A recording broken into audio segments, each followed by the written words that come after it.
So in this question, if the sum of the first n terms of an AP is given by, ये sum पहले से दिया हुआ है कि n terms का sum जो है आप ये फॉर्मूला यूज करके निकाल सकते हैं. तो find the nth term of AP.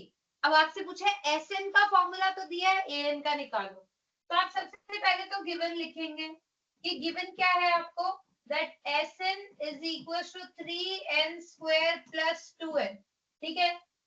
तो अगर आप इस क्वेश्चन को यूजिंग मतलब n की वैल्यू 1, n की वैल्यू 2, n की वैल्यू 3 रख के भी कर सकते हैं, कोई प्रॉब्लम नहीं है. हम उससे भी देखेंगे कैसे करना है.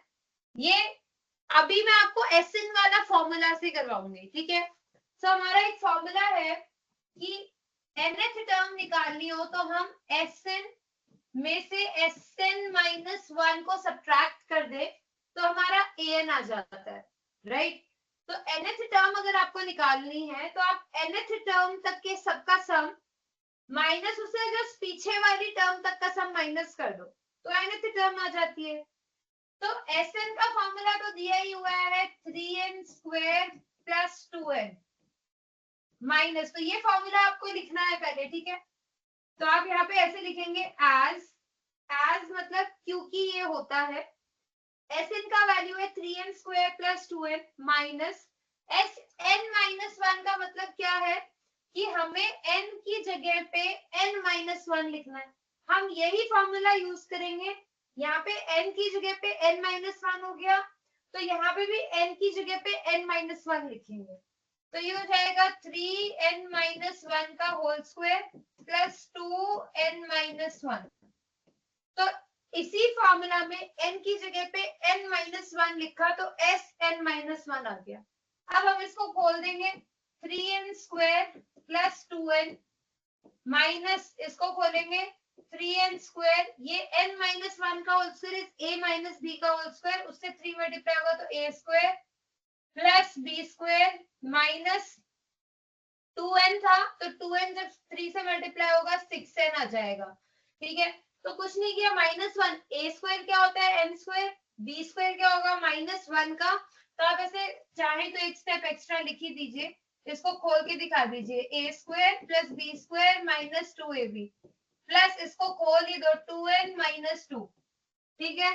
मैंने क्या किया a माइनस b का होल स्क्वायर लगाया a square plus b square minus 2ab.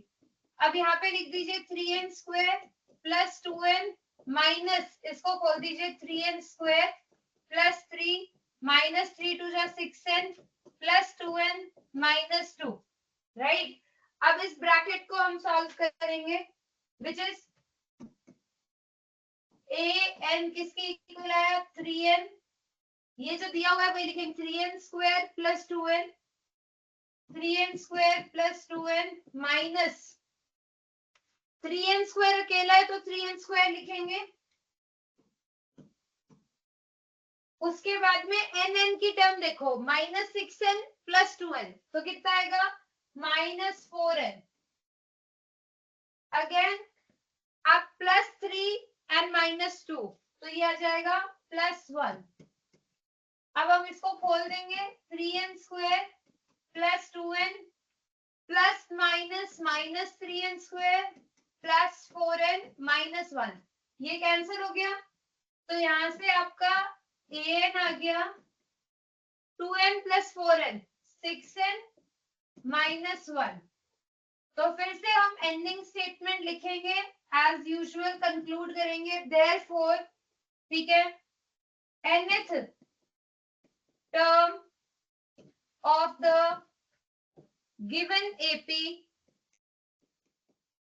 is 6n minus 1.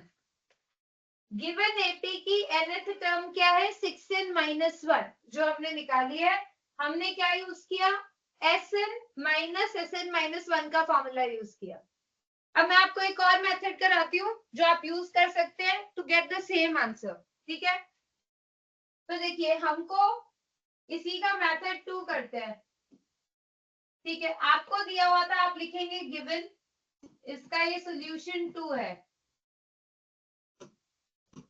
ठीक है. आपको गिवन क्या है Sn is equals to 3n square plus 2n. ये गिवन है. तो आप यहाँ पे लिखिए let n equals to 1, n की वैल्यू 1 लेते हैं, तो S1 is equals to 3 into 1 का स्क्वायर प्लस 2 इंटू 1 आ गया, राइट। तो S1 की वैल्यू कितनी आई, 3 प्लस 2 5। अब आप लिख दीजिए कि S1 का मतलब क्या, सम ऑफ फर्स्ट टर्म, वो किसके इक्वल होती है, फर्स्ट टर्म के इक्वल होती है।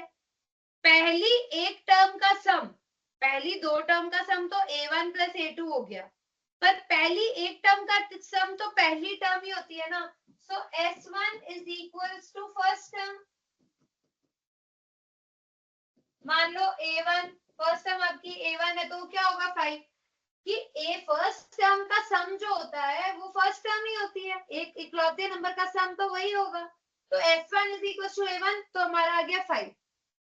अब आप लिखिए let n is equals to 2, n की वैल्यू अगर हम 2 डालें तो S2 is equals to 3 into 2 का स्क्वायर प्लस 2 इंटू 2, n की वैल्यू इसमें हमने 2 डाल दी, तो ये आ गया 4 3 12 प्लस 2 2 4 यानी कि 16। तो आपको पता चल गया S2 कितना आया है, 16। पर S2 होता क्या है, S2 होता है फर्स्ट और सेकंड टर्म का सम, यानी कि फर्स्ट और सेकंड टर्म का सम कितना है, 16। पर फर्स्ट टर्म तो हमने निकाल ही दी, फर्स्ट टर्म है 5 plus A2 is equals to 16। तो यहां से आप लिख सकते हैं कि A2 कितना आ गया, 11। सेकंड टर्म क्या आ गई, 11। फर्स्ट टर्म कितनी आई थी, 5, सेकंड टर्म कितनी आ गई, 11।